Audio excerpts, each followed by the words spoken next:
Well, hey everyone, thank you so much for joining here. My name's Steve, I'm one of the pastors at Daystar, and I want to talk today a little bit about spiritual warfare. And I want to start by telling you a little story. I grew up in Nebraska, which is right in the middle of the country, as far from any beaches and oceans as you possibly can get. And when I moved out here to North Carolina 13 years ago, and I married my wife, Rachel. Rachel grew up going to the beach. She loves the beach, and I have learned to adapt to the beach and love the beach just like she does. But it was a process. For the first few years that we went, it seemed like every time, the first day, I'd put on sunscreen, but after a while I'd kind of forget to reapply, and I'd end up the first day with burnt shoulders, burnt face, burnt everything, which made the whole rest of the week miserable, right? Because everyone else wants to hang out in the sun all week long, or however long your trip is. Thankfully, I have learned to kind of be aware of the fact that there's stuff that I can't see and I might not even feel all the time, but man, it is affecting the way that I'm gonna live. And I think that's such a great illustration in the world we live in of what's actually happening in the spiritual realm. See, we live in a world where we can taste and see and hear and smell and touch, but at the same time, there's this other realm, this spiritual side to everything that we experience in the physical realm, in our world. So you think about radio, where you don't see anything, but you can turn it on and hear something. Or you put something in the microwave and you run it for a little bit, it comes out different. And we need to be aware of the fact that there is a spiritual realm. And we don't always see it, but it can cause us to feel different, to hear things in our hearts and minds, and to change one way or another. And so, recognizing this, we want to enter into really what is always constantly a spiritual battle, a battle for the state or the condition of our spirits, our souls, our minds, the way we approach life and what we believe. And it actually talks about this in the Bible in Ephesians chapter 6.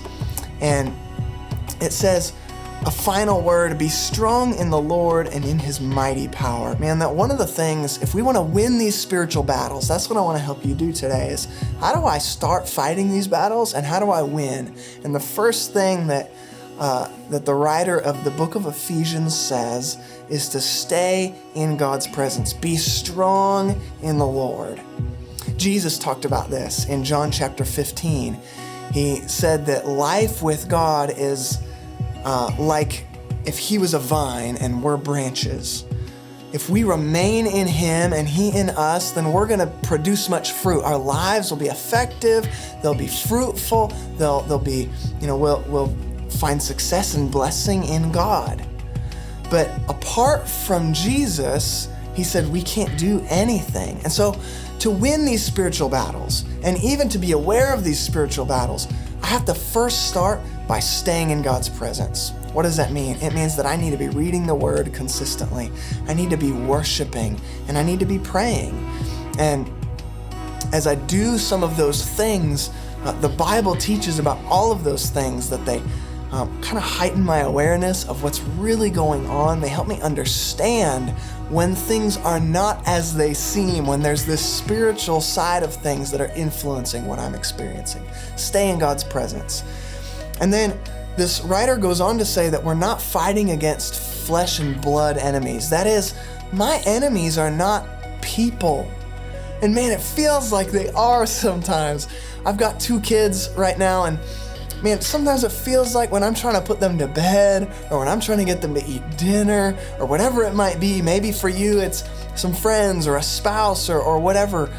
Sometimes there are people who feel like our enemies, but the truth is they're not my enemies. I love my kids.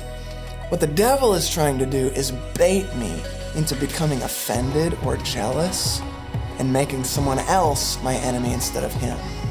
What he wants to do is put me in circumstances where I get distracted by everything that's going on, so that I don't focus on what he's actually the devil's trying to do. Sometimes he'll even make us feel like our own worst enemies, right? So we need to recognize that there's a right battle and a wrong battle to fight. And before I ever start trying to fight with some other person or some other thing or do something externally out here, I need to start fighting for what's in here, the condition of my heart. I need to fight for my peace. I need to fight for my hope.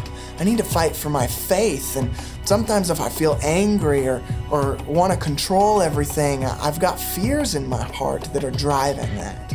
Sometimes when I'm stressed or anxious, I've got doubts in my heart that are driving those things.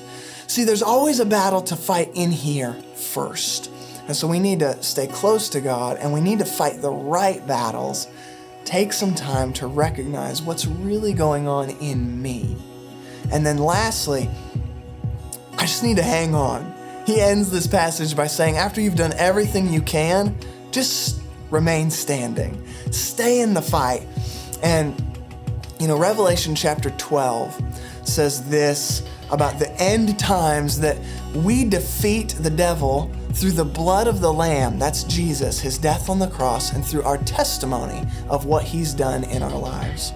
And the only way to stay in the fight is to recognize that the fight is always Jesus. It always belongs to him.